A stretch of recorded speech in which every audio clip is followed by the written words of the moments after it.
صلى الله على محمد صلى الله عليه وسلم. Chapter on what has been said about Bani Israel. Narrated Rabi'a bin Hirash. Uqba bin Amr said to Hudayfa, "Won't you relate to us what you have heard from Allah's Messenger, peace be upon him?" He said, "I heard him saying, when Ad-Dajjal appears, he will have fire and water along with him. What the people will consider as fire will be cold water, and what the people will consider as cold water will be fire that will burn things. So if any one of you comes across this, he should fall in the thing which will appear to him as fire, for in reality it will be fresh cold water." Hudayfa added, "I also heard him," that is the Prophet, peace be upon him, saying, "From among the people preceding your generation, there was a man whom the angel of death visited to take away his soul. So his soul was taken away, and he was asked if he had done any good deed. He replied, 'I don't remember any good deed.' He was asked to think it over. He said, 'I do not remember except that I used to trade with the people in the world, and I used to give a respite to the rich and forgive the poor among my debtors. So Allah made him enter paradise.'" Hudayfa further said, "I also heard him saying, once there was a man on his deathbed, who losing every hope of surviving said to his family, 'When I die, gather for me a large heap of wood and make a fire to burn me. When the fire eats my meat and reaches my bones, and when the bones have burnt, take and crush them into powder and wait for a windy day to throw it, that is, the powder, over the sea.' They did so, but Allah collected his particles and asked him, 'Why did you do so?' He replied, 'For fear of you.' So Allah forgave him." Uqba bin Amr said, "I heard him saying that the Israeli used to dig the grave of the dead to steal their shrouds." Narrated Aisha and Ibn Abbas, may Allah be pleased with them. On his deathbed, Allah's Messenger, peace be upon him, put a sheet over his face, and when he felt hot, he would remove it from his face. When in that state of putting and removing the sheet, he said, "May Allah's curse be on the Jews and the Christians, for they built places of worship at the graves of their prophets." By that, he intended to warn the Muslims from what they, that is, Jews and Christians, had done. See Hadith number 435. Narrated Abu Hurairah, may Allah be pleased with him. The Prophet, peace be upon him, said, "The Israelites used to be ruled and guided by prophets. Whenever a prophet died, another would take over his place. There will be no prophet after me, but there will be caliphs who will increase in number." The people asked, "O Allah's Messenger, what do you order us to do?" He said, "Obey the one who will be given the bay'ah, pledge, first. Fulfill their, that is, the caliph's rights, for Allah will ask them about any shortcomings in ruling those whom Allah has put under their guardianship." Footnote: Obey the one who will be given the bay'ah, pledge, first here means, if the bay'ah, pledge, is given to a caliph and after a while another caliph is given the bay'ah by some members of the society, the common Muslims should abide by the bay'ah given to the first caliph, for the election of the second is invalid.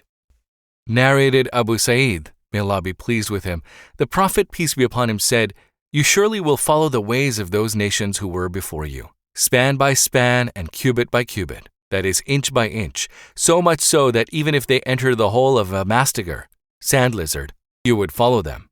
We said, "O Allah's Messenger, do you mean the Jews and the Christians?" He replied, "Whom else?" Meaning, of course, the Jews and the Christians. See Volume 9, Hadith number 7320. Narrated Anas, may Allah be pleased with him. The people mentioned the fire and the bell as means proposed for announcing the time of salah, prayer, and by such a suggestion they referred to the Jews and the Christians.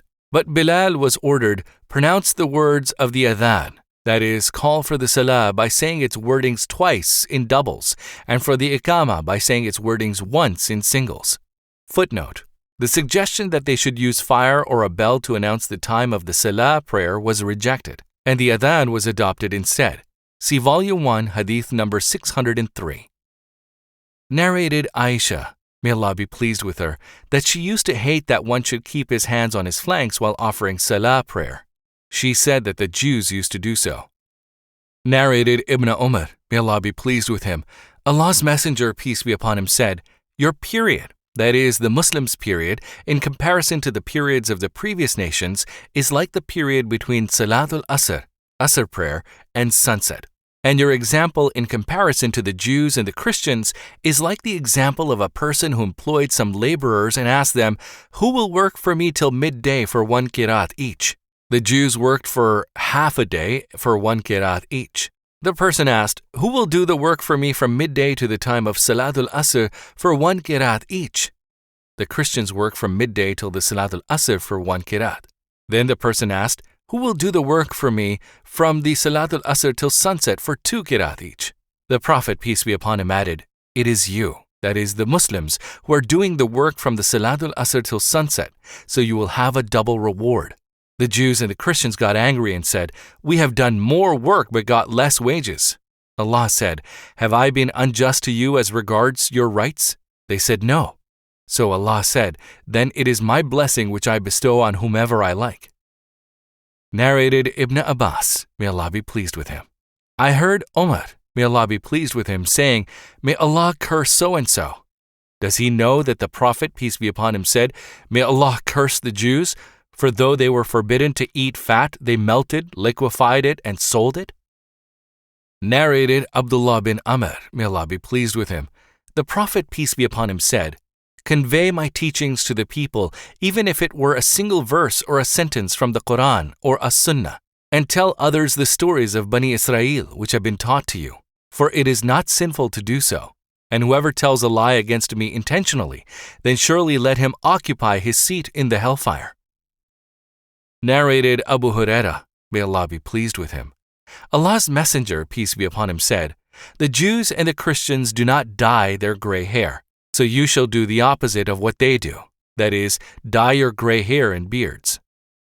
Narrated Jundab, Allah's Messenger, peace be upon him, said, "Amongst the nations before you there was a man who got a wound, and growing impatient with its pain, he took a knife and cut his hand with it, and the blood did not stop till he died. Allah said, 'My slave hurried to bring death upon himself, so I have forbidden him to enter paradise.'